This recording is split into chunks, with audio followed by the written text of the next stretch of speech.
आज है class 1 of UGC net paper 1, जिसमें हम यूनिट 2 की बात करेंगे। यूजीसी नेट पेपर 1 का unit 1 is your teaching aptitude.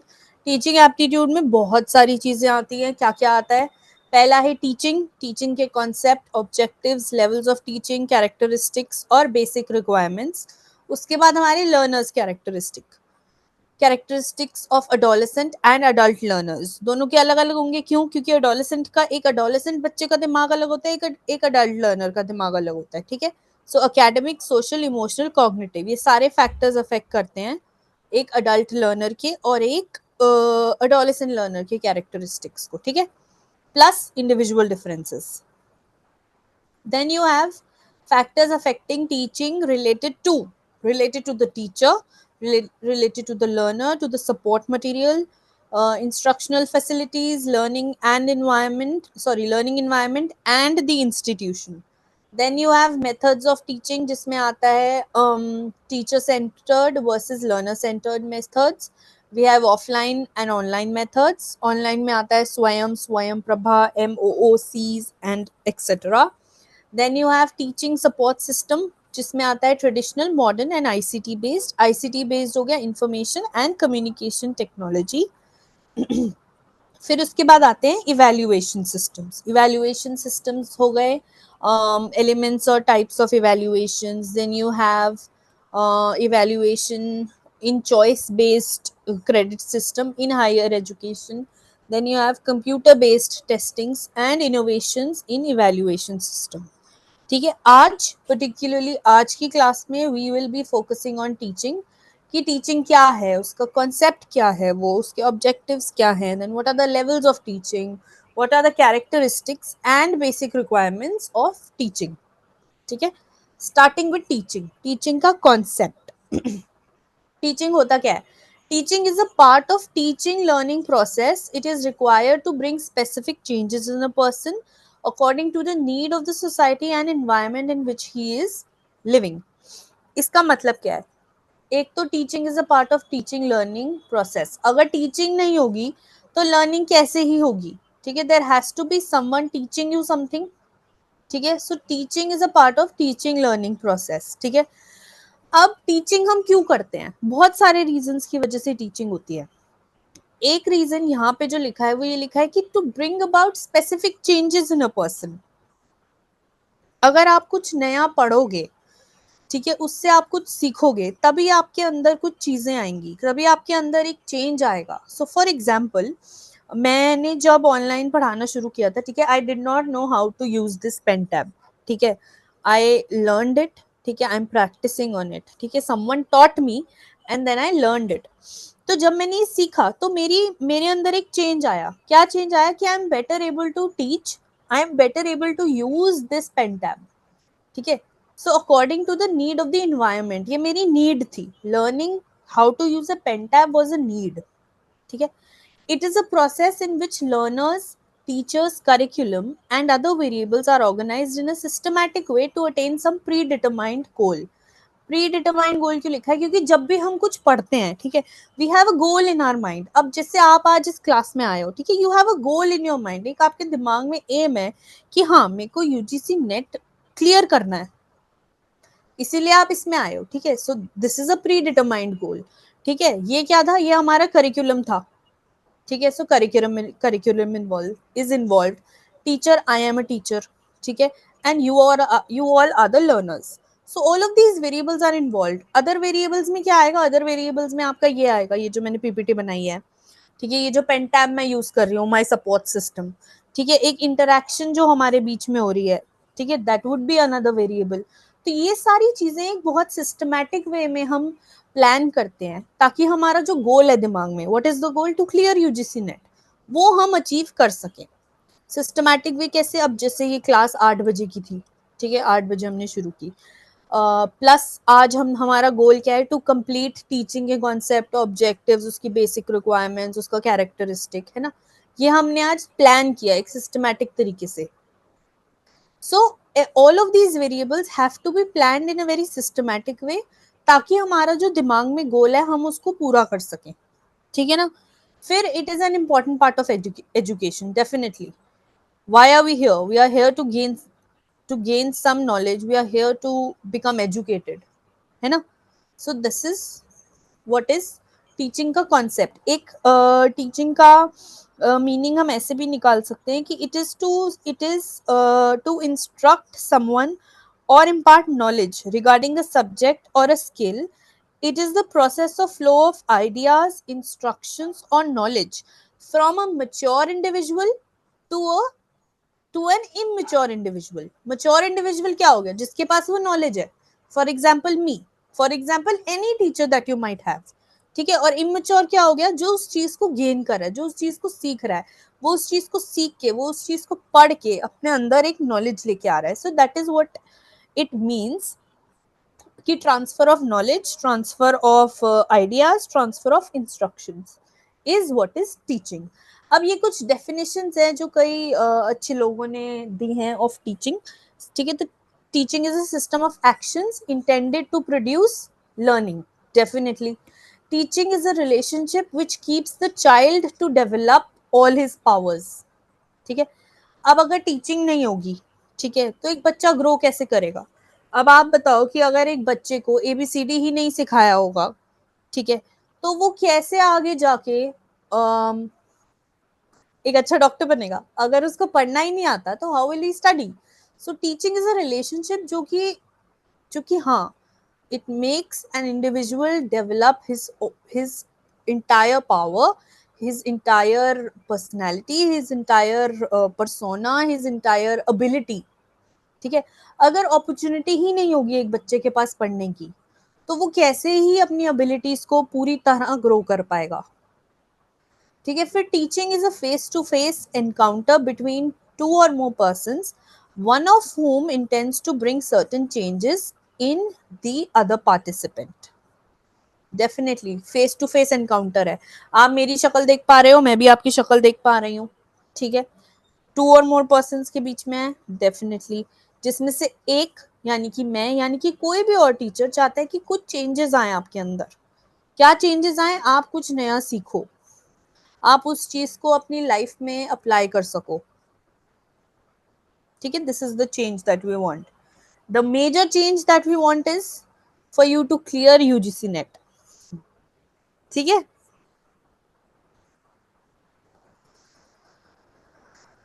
Moving on, आगे बढ़ू? कोई डाउट है तो बताओ.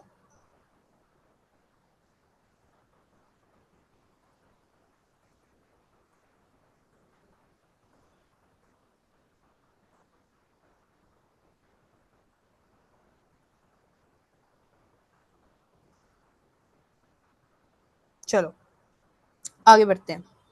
सो teaching needs three qualities: knowledge, communication skills and aptitude. Knowledge, knowledge किस चीज की? Of the subject of what I am here to teach you. अगर मेरे पास नॉलेज ही नहीं होगी, अगर मुझे खुद ही नहीं पता होगा कि मुझे क्या पढ़ाना है, ठीक है, या मेरे दिमाग में खुद ही कोई कॉन्सेप्ट क्लियर नहीं होगा, तो मैं कैसे ही पढ़ाऊंगी किसी को, ठीक है. कम्युनिकेशन स्किल, अगर मैं वो लैंग्वेज नहीं बोल पाऊंगी या मैं उस तरीके से वो बात नहीं कह पाऊंगी जिस तरीके से आपको समझ में आए, तो what is the use of the knowledge as well, ठीक है. Then you have aptitude. Aptitude is ability, a natural ability, a natural ability to be able to make other person understand what you're trying to say. तो तीनों चीजें चाहिए होती है. अब दो टाइप की होती है, फॉर्मल, इनफॉर्मल. फॉर्मल होती है क्लासरूम वाली, जैसे कि ये है, ठीक है, ये हो गई फॉर्मल टीचिंग. इनफॉर्मल टीचिंग आप लगा लो कि जैसे अगर आप मेरा टेलीग्राम ज्वाइन कर रहे हो, ठीक है, और वहां पे आप मेरे से कोई क्वेश्चन पूछ रहे हो और मैं उसका आंसर दे रही हूँ, तो वो इनफॉर्मल टीचिंग हो गई, ठीक है. या फिर आपकी मॉम आपको कोई गाइडेंस दे रही है लाइफ में, या फिर आपके फादर दे रहे हैं, ठीक है, वो एक सॉर्ट ऑफ इनफॉर्मल टीचिंग हो गई, वो भी तो आपको कुछ सिखा रहे हैं ना. So what is teaching aptitude? Teaching aptitude होता है एक ability to do something, aptitude होता है अबिलिटी टू डू समथिंग, कि हाँ मैं ये कर सकती हूँ, मेरे अंदर ये कैपेबिलिटी है। और टीचिंग एप्टीट्यूड हो गया कि पढ़ाने की एबिलिटी, कि हाँ मैं पढ़ा सकती हूँ, मैं अपनी बात आप लोगों को तक कन्वे कर सकती हूँ, मेरी बात आप लोगों को समझ में आ सकती है। That is what is teaching ability.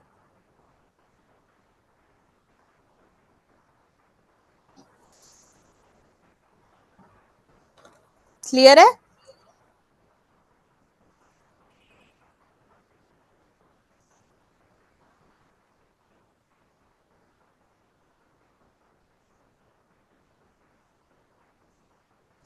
Moving on to the objectives of teaching. Desired changes in learners, ये तो मैंने बात इसके बारे में कर ही ली है, कि हम चाहते हैं कि हमारे जो लर्नर्स हैं, जो हमसे कुछ सीख रहे हैं, हम उनमें कोई चेंज ला सकें। ठीक है, that is what we want. फिर to build behaviour, attitude and conduct. अब अगर आप कुछ नया सीख रहे हो, ठीक है, तो you might alter your behaviour according to it, you might change your attitude. अब जैसे मान लो कि आपको एक कोई पर्टिकुलर कैंडी आती है, ठीक है, जिससे कैंडीज आती हैं जिससे दांत खराब होते हैं, ठीक है। अगर आप लोगों को उसके बारे में पता ही नहीं था, तो you might not have an attitude towards it, you might think कि हाँ ठीक है, मिल गई तो खा ली, नहीं मिली तो नहीं खाई। But when you when someone teaches you कि हाँ इसको खाने से आपको दिक्कत हो सकती है, तो you might develop a different attitude towards it, जिसकी वजह से your behaviour would be different. ठीक है, जिसकी वजह से ये हो गया। एंड कंडक्ट, कंडक्ट होता है डिसिप्लिन। ठीक है, अगर इस क्लास में डिसिप्लिन नहीं होगी, अगर कोई मान लो कि कोई हमें डिस्टर्ब कर रहा है बार बार बार बार, ठीक है, कोई बार बार बीच में क्लास के अनम्यूट कर करके कुछ ना कुछ बोल रहा है या फिर शोर मचा रहा है, how will you learn, how will I teach? ठीक है। फिर एक्विजिशन ऑफ नॉलेज, डेफिनेटली अगर कोई पढ़ा रहा है, ठीक है, he or she is teaching you so that you can gain knowledge, and you are listening to him or her so that you can acquire knowledge जो आपके पास पहले नहीं है। To make student able to apply his knowledge in real life। अब जिससे आगे जाके हम पढ़ेंगे कि व्हाट आर सम वेज जिससे हम टीचिंग को इफेक्टिव बना सकते हैं, तो उसमें विजुअल एड्स आते हैं, उसमें वीडियोस आती हैं, उसमें प्रोजेक्ट्स आते हैं। ठीक है, इन सब चीजों का यूज करके स्टूडेंट क्या करता है, student is able to apply जो उसने सीखा है। ठीक है ना। फिर उसके बाद we have formation of belief. Formation of belief is very similar to attitude, कि आपने कुछ पढ़ा and then you had a belief, then you had a strong thought about it, और उसके हिसाब से आपने दिमाग में अपने एक आइडिया बनाया कि हाँ मैं इस चीज में बिलीव करता हूँ। To avail an efficient member of the society. If you become educated, you become an efficient member of the society. If you become educated and you become a doctor or an engineer or even a teacher, ठीक है, आप एक efficient member बन जाते हो society के। You are able to give back. Doctor बन के आप लोगों की हेल्प कर पाते हो, टीचर बन के आप अगली जनरेशन को या नए स्टूडेंट्स को you are able to give them knowledge and help them become what they want to be. ठीक है ना। So become an efficient member of society.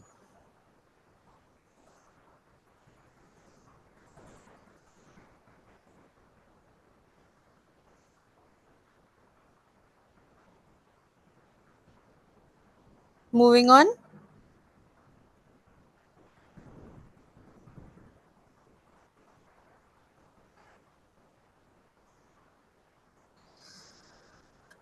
Levels of teaching. अब लेवल्स ऑफ टीचिंग में तीन लेवल्स आते हैं, memory level, understanding level and reflective level.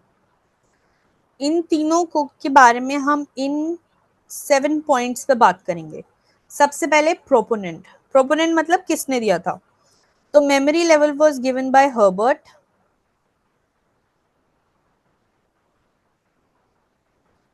ठीक है, then understanding level was given by Morrison and the reflective level was given by Hunt.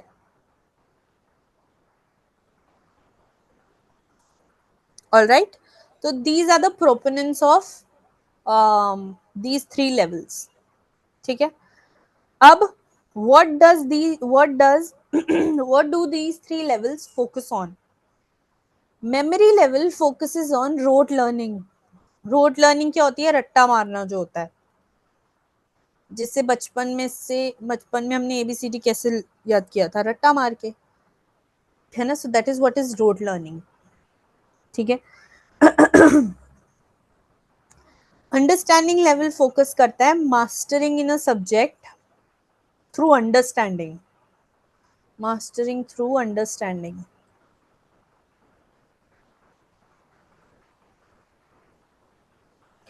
ठीक है, आप जिससे आप आज ये पढ़ रहे हो या फिर आप कभी साइकोलॉजी पढ़ोगे, ठीक है, तो you will study it at an understanding वाला लेवल कि हाँ, अगर मैं कोई थ्योरी पढ़ रही हूँ या मैं कोई थ्योरी पढ़ रहा हूँ, तो मैं उसको समझूंगी, मैं उसको रिलेट करूंगी अपने से. जैसे कि पॉजिटिव इमोशंस की थ्योरी होती है. पॉजिटिव इमोशंस की थ्योरी ये बोलती है कि आप जितना पॉजिटिव इमोशन फील करोगे, उतना आपका इमोशन फील करने की कैपेसिटी वाइडन होती रहेगी, उतना ही you will be able to give back to other people. ठीक है, अगर आप नेगेटिव इमोशन ज्यादा फील करोगे तो you will B on flight और फाइट रिस्पॉन्स. ठीक है. उस थ्योरी को अगर मैं अपने से रिलेट करके समझूं, तो that would be understanding level.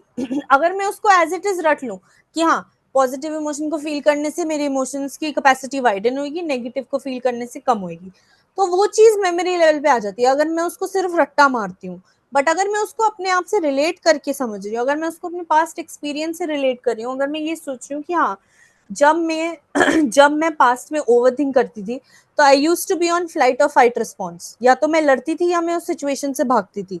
लेकिन जब मैंने ग्रेटिट्यूड एक्सपीरियंस करना शुरू किया, जब मैंने एक पॉजिटिव इमोशन एक्सपीरियंस करना शुरू किया, मुझे छोटी से छोटी चीज अच्छी लगने लगी and I was able to appreciate the little things in life.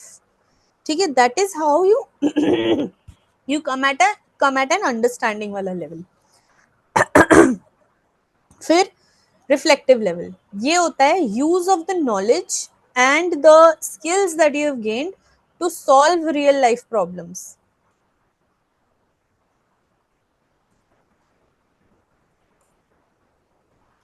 And to research.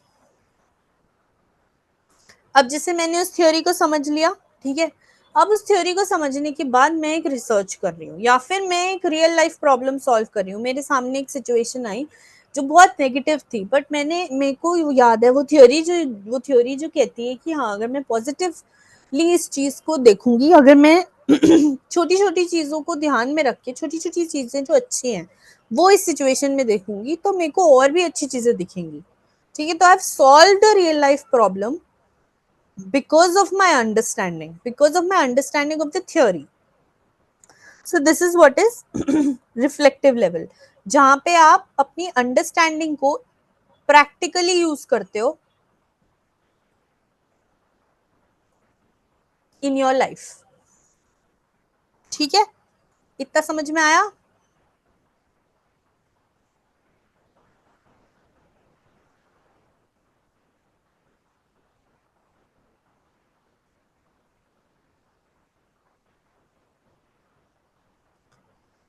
Moving on to thoughtfulness, कि मतलब कितना दिमाग इसमें लगता है. तो मेमोरी जो कि रोट लर्निंग होती है, रट्टा मारना, उसमें तो इट इज थॉटलेस. बिना सोचे समझे आपने रट्टा मार लिया. ठीक है, this is a little thoughtful, जहां पे आप उस चीज को समझने की कोशिश कर रहे हो. This is the most thoughtful, क्योंकि यहाँ पे आपका सबसे ज्यादा दिमाग चलता है, क्योंकि आपने जो समझा है आप उसको प्रैक्टिकली यूज करना चाहते हो. ठीक है, जो आपने सीखा है आप उसको प्रैक्टिकली यूज करना चाहते हो.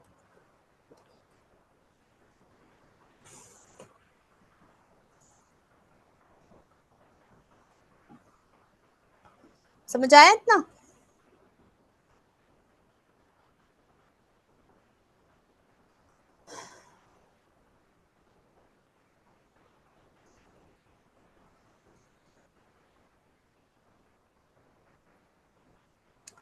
चलो, मूविंग ऑन.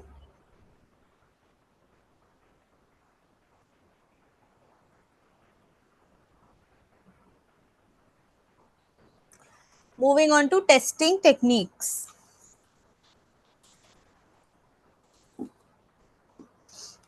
मतलब कि हम टेस्ट कैसे करते हैं कि जो चीज हम सीख रहे हैं वो हमें एक्चुअली याद भी है कि नहीं. तो ये यहाँ पे तो हो गया रिटन टेस्ट, है ना, ओरल टेस्ट, ये सब आ गया इसमें. अंडरस्टैंडिंग में आता है ऐसे टाइप क्वेश्चंस.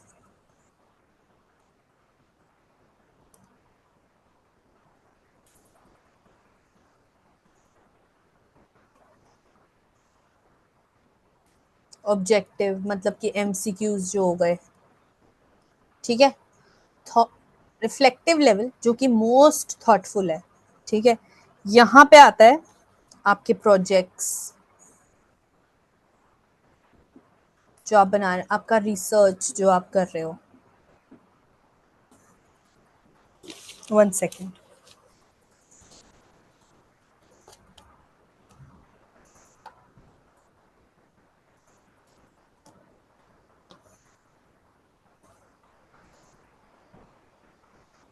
फिर उस जो भी चीज आपने सीखी है उस चीज को लेके if you have an attitude change, what are your beliefs,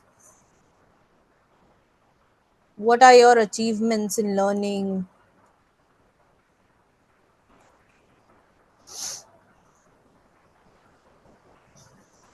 then your creativity, ये सब आता है in your reflective level. Alright.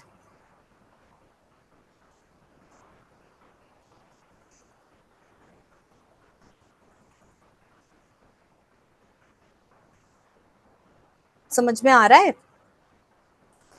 I hope समझ में आ रहा है. नहीं आ रहा है तो you can ask me your doubts alongside. Then suitable for, this is suitable for lower classes. वही जैसे मैंने एग्जांपल दिया ना, बचपन में एबीसीडी लर्न किया, काउंटिंग लर्न की, तो it is suitable for lower classes. ठीक है. ये मिडिल और हाई स्कूल में आ जाता है. मिडिल और हाई स्कूल मतलब क्या हो गया आपका 10th 11th 12th, 9th 10th 11th 12th. ठीक है. ये आपका कॉलेज लेवल पे आ जाता है, हायर एजुकेशन. अगर आप एक फर्स्ट क्लास के बच्चे को रिफ्लेक्टिव लेवल पे लाके पढ़ाने की कोशिश करोगे तो उसको नहीं समझ में आएगा. उसको क्या समझ में आएगा बताओ.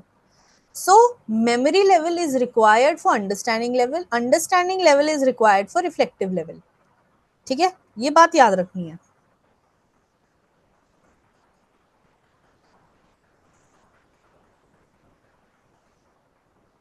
फिर रोल ऑफ द टीचर. यहाँ पे टीचर का रोल बहुत अथॉरिटेरियन होता है. मतलब कि जो उसने जैसा सिखाया वैसे सीख लिया, जो उसने बोला वैसा सीख लिया. यहाँ पे परमिसिव होता है कि बच्चा अपने हिसाब से समझ रहा है चीजों को. यहाँ पे कोई रोल नहीं है. आपने समझाया, समझ बच्चा अपने आप से रिलेट करके रहा है. ठीक है. तो परमिसिव रोल हो गया, थोड़ा बैकफुट पे. यहाँ पे डेमोक्रेटिक रोल होता है कि आप बच्चे को करने दे रहे हो, साथ साथ अपनी सजेशंस दे रहे हो, साथ साथ उससे पूछ रहे हो, उसकी बातें सुन रहे हो, उसकी बातें समझ रहे हो, उसकी प्रॉब्लम समझ रहे हो, and you giving him solutions और you trying to give him solutions. ठीक है. ये हो गया role of position, sorry, role of the teacher.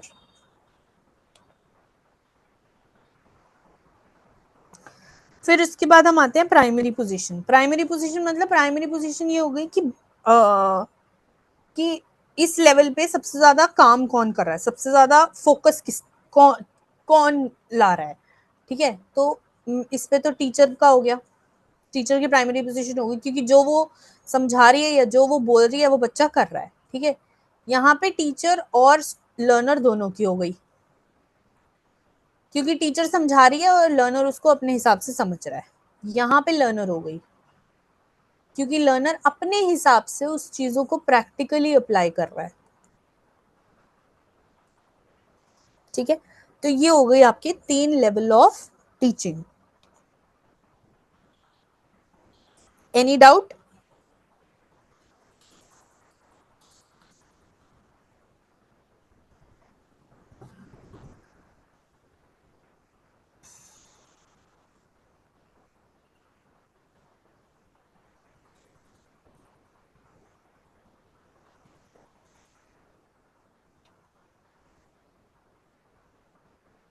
चलो moving on, characteristics of teaching.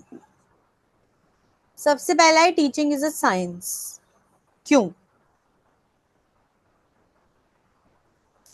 क्योंकि teaching is a systematic and a logically planned activity. अब जैसे हमने प्लान किया ना कि आज हम ये पढ़ेंगे, आज हम ऐसे पढ़ेंगे, आज हम इस पीपीटी से पढ़ेंगे, और आज हम ये पढ़ेंगे, और आज हम इतने बजे पढ़ेंगे, तो इट इज अ साइंस, क्योंकि हमने बहुत सिस्टमैटिकली और लॉजिकली उस चीज को प्लान किया है।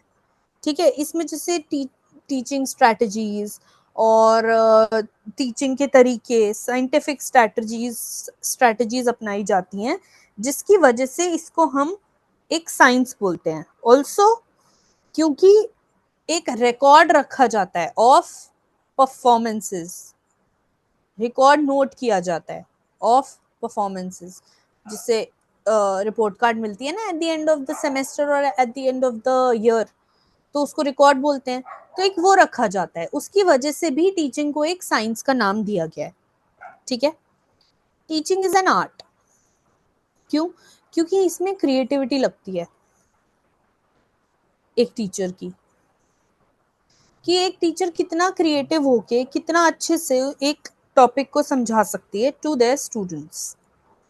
ठीक है, अलग अलग मेथड यूज करना, विजुअल एड्स यूज करना, वीडियो यूज करना, ये सब एक आर्ट फॉर्म में आता है। ठीक है, एक चीज जो एक स्टूडेंट को सूट करे, फॉर एग्जाम्पल अगर कोई पिक्चर से समझता है, ठीक है, अगर एक स्टूडेंट आप में से किसी विजुअल एड से समझता है, विजुअल एड हो गई एक पिक्चर, कि ऐसे में एक यहाँ पे मान लो एक पिक्चर थी, ठीक है, हो सकता है वो दूसरा स्टूडेंट इस पिक्चर से ना समझे, वो मेरे एक फ्लो चार्ट से समझे। ठीक है, so this is where creativity comes in, this is where artwork comes in. Clear? That is why teaching is an art, teaching is a craft. क्यों? क्योंकि it requires skills, टीचर के पास skills होने चाहिए to be able to communicate things, communication skills होने चाहिए, creative thinking skills होनी चाहिए, critical thinking skills होने चाहिए, कि आपके सामने क्वेश्चन पोज हो रहा है तो आप उसको कितने अच्छे तरीके से आप उसको बता पा रहे हो। ठीक है, तो it requires skills and that is why it is a craft. Teaching is a moral activity. क्यों? क्योंकि स्टूडेंट्स की ऑल राउंड डेवलपमेंट के लिए होता है ये। ठीक है, आप एक, अगर आप एक टीचर हो तो you will not only focus on the subject, but you will focus on the personality of the student as well, कि बच्चा मॉरल तरीके से रहे। ठीक है, एक अच्छे तरीके से रहे, सोशली एक्सेप्टेबल तरीके से रहे। ऑलराइट, उसमें डिसिप्लिन रहे। छोटे बच्चों को सिखाया जाता है स्कूल में, शेयरिंग इज केयरिंग, है कि नहीं? That what is that? That is moral development. So teaching is a moral activity as well. Teaching is dynamic. इसका मतलब ये है कि it is ever changing.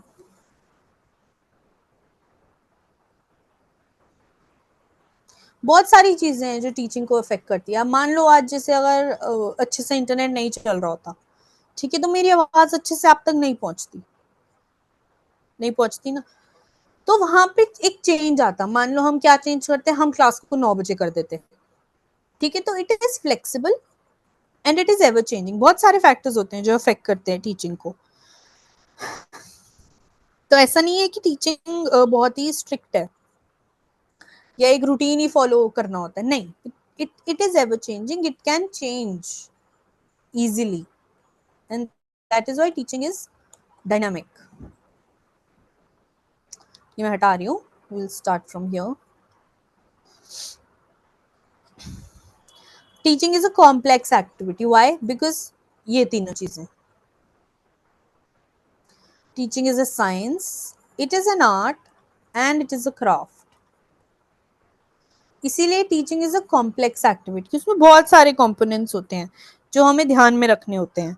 It is a complex activity for which diverse sets of skills and abilities are required. ठीक है, जैसे कि जब हम प्लान कर रहे होते हैं एक, suppose we are planning some sort of lesson, ठीक है, तो हमें ये ध्यान में रखना होता है कि स्टूडेंट को प्रायर नॉलेज कितनी है। ठीक है, उसकी पेस ऑफ लर्निंग क्या है, उसका उसके इंटरेस्ट क्या है, और क्या ढंग से इंटरेक्शन हो पा रही है टीचर स्टूडेंट में कि नहीं, ये सब चीजें बहुत ध्यान में रखनी होती है, इसीलिए it is a complex activity.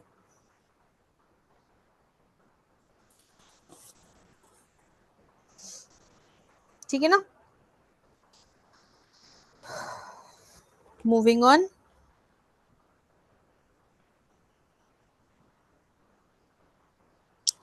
Teaching is diverse.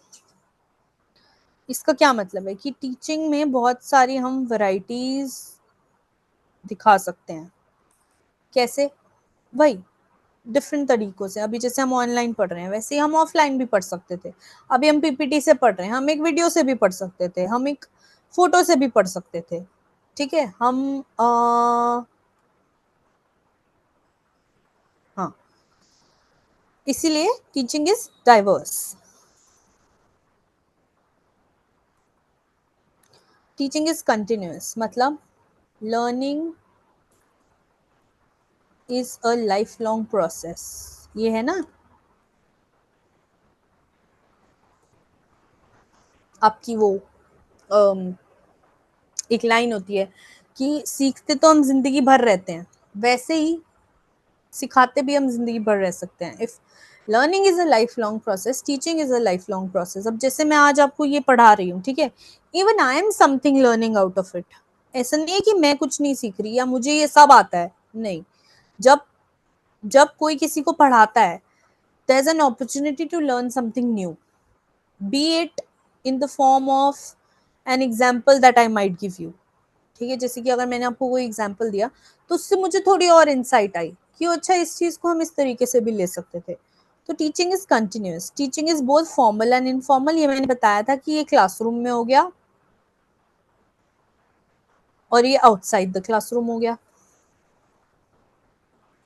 ठीक है, इंटरैक्टिव मतलब एक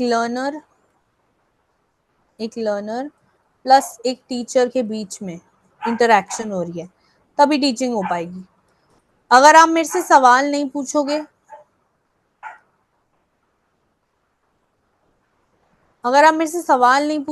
तो यू माइट लूज इंटरेस्ट। ठीक है, अगर मैं उन सवालों का जवाब नहीं दूंगी तो you might lose interest.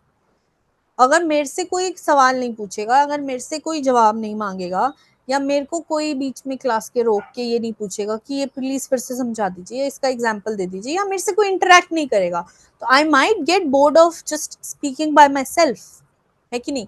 So that is why teaching is interactive.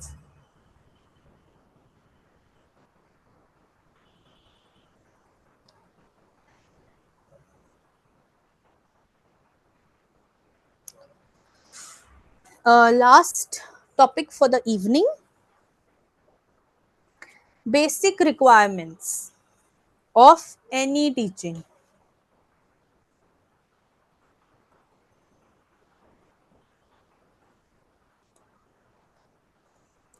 Independent, dependent. Independent variable क्या होता है? जो डिपेंडेंट वेरिएबल को अफेक्ट करे। तो teacher is your independent variable, learner is your dependent variable, क्योंकि एक टीचर ही लर्नर को अफेक्ट कर रही है ना, through teaching him something new, to through making him learn something new. ठीक है, फिर आता है इंटरवीनिंग वेरिएबल, जो कि अफेक्ट करता है डिपेंडेंट वेरिएबल को through independent variable. Independent variable affects intervening variable, which in turn affects your dependent variable. तो ये कैसे हो गया? जैसे कि ये पीपीटी हो गई, ठीक है, मेरा कैमरा हो गया, मेरा माइक हो गया, मेरा ये पेन टैब हो गया, ठीक है, मेरा मेरी वॉइस हो गई जो आप तक पहुंच रही है कि नहीं। ये सारे इंटरवीनिंग वेरिएबल है, इन सबको मैं मैनिपुलेट कर रही हूँ, which in turn are manipulating you. Alright.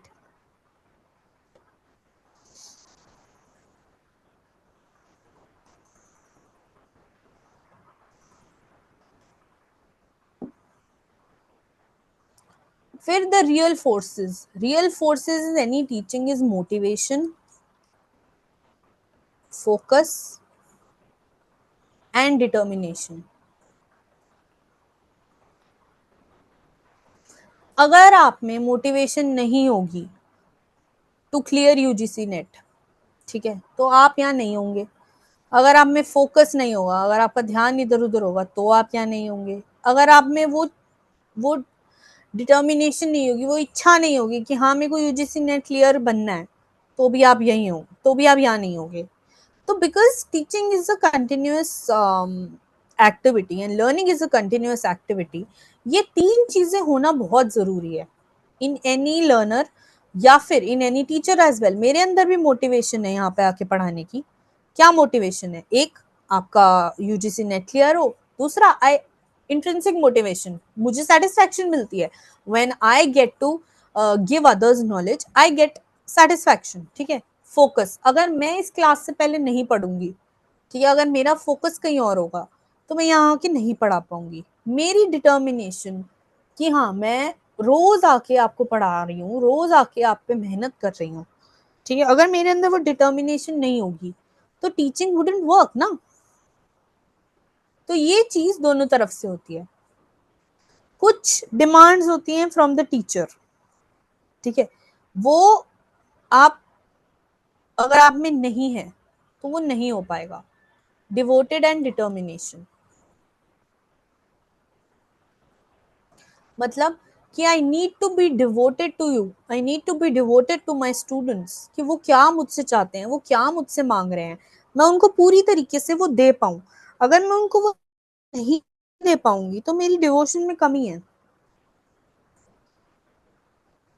और इसीलिए इसीलिए प्रॉब्लम आएगी कनेक्शन में, एक हमारा कनेक्ट नहीं बन पाएगा, जिसकी वजह से जो मैं पढ़ा रही हूँ उसमें आपको इंटरेस्ट नहीं आएगा, ठीक है।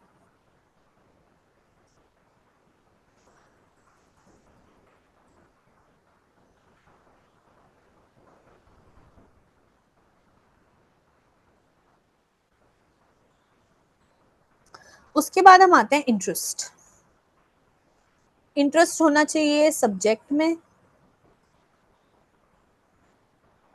आपके गोल में, जो आपका गोल है जिसको आप अचीव करना चाहते हो।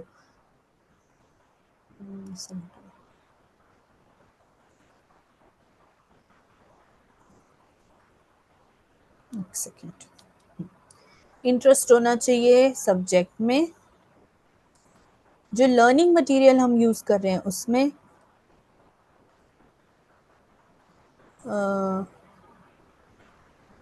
जो एक्टिविटीज हम कर रहे हैं उसमें। अगर इंटरेस्ट नहीं होगा टीचर का भी और स्टूडेंट का भी, तो काम नहीं चलेगा।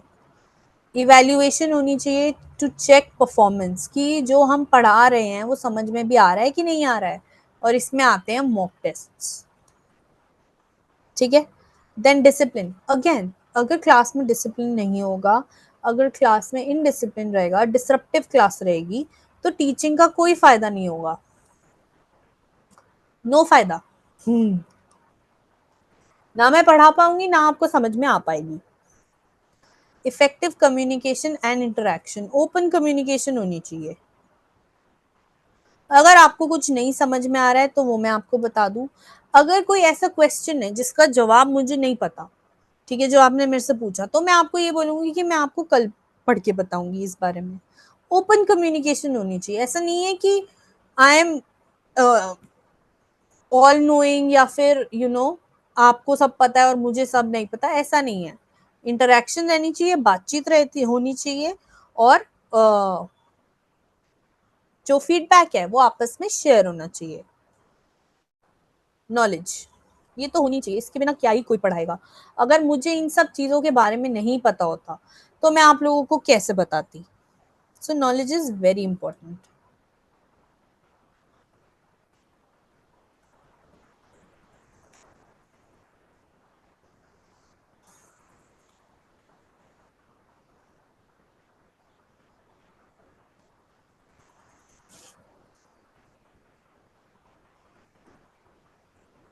इसमें एक चीज और ऐड कर लो नॉलेज में। नॉलेज ऑफ द सब्जेक्ट तो हो ही गया, ठीक है। नॉलेज ऑफ टेक्नोलॉजी, अगर मेरे को ये टेक्नोलॉजी यूज करनी नहीं आती, तो मैं कैसे पढ़ाती, ठीक है ना। Knowledge of student behaviour, student requirements, अगर मुझे यही नहीं पता कि आप लोग यहाँ पे क्या करने आ रहे हो, कि आप लोग यहाँ पे यूजीसी नेट क्लियर करने आ रहे हो, तो मैं ये सिलेबस, ये कर सॉरी, ये करिकुलम कैसे बनाती? ठीक है। सो सब्जेक्ट के साथ साथ इन सब चीजों की नॉलेज होना भी जरूरी है, so that all of this turns out as an effective teaching class.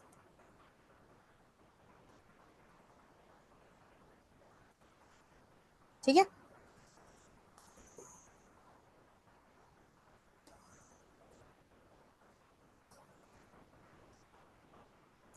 अब पूछो, if there are any doubts.